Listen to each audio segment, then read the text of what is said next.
Баткен областы боюнча чек ара маселенин чордону эмес, патриоттуулукка, гайраттуулукка, эл жүрөктүүлүккө тарбиялоочу, шыктандыруучу жер болот деп мен ойлойм.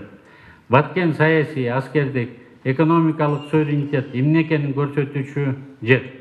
Дал ушул жер Кыргыз Республикасынын көз карандысынын, аймактык бүтүндүгүн коргой турган жер, жигиттикти далилдей турган жер. Кыргызда айтат, жаман болбой жакшы жок деп. Баткендеги чек арадагы жанжал мен кыргызстандыкмын деген жигиттердин жүрөгүн ойготуп, Баткенге келип иштөөгө, окууга даярмын деген сезимдерди өстүрдү деп ойлойм. Кечээ мен 2 аскердик бөлүккө бардым, суроолорго жооп берип жаткан командирдин биз баарына даярбыз деген сөзүн угуп, ичим бир топ жылыды. Чындыгында 2021 жылы Кыргыз мамлекети Кыргыз армиясы үчүн катуу соккулардын жылы болду деп эсептейбиз.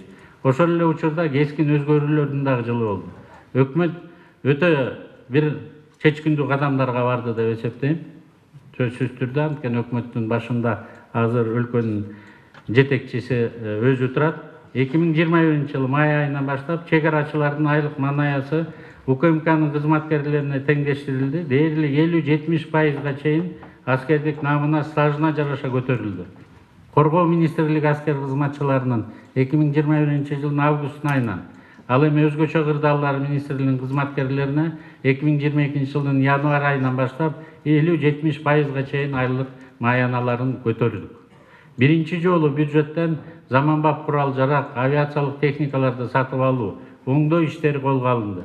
Өткөн жылы эле чек ара кызматкерлерине кызматтана коргонуу боюнча, модернизациялоо боюнча дээрлик 4,5 миллиард сом бөлүп бердик.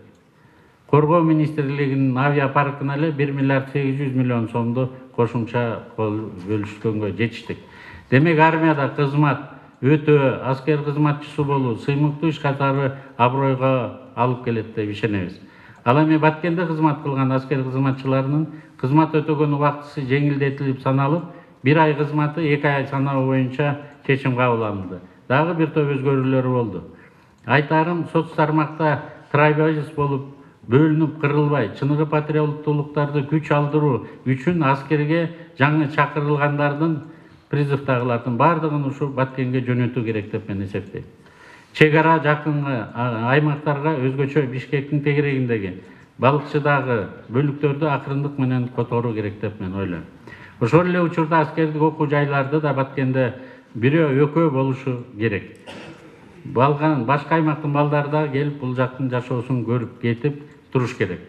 Менин Баткеним деген уранды Кыргызстандын ар бир жараны реалдуу көтөрүшү керек. Баткен жигиттик мүнөздү дагы тарбиялоочу бир аймак болот деп эсептейм.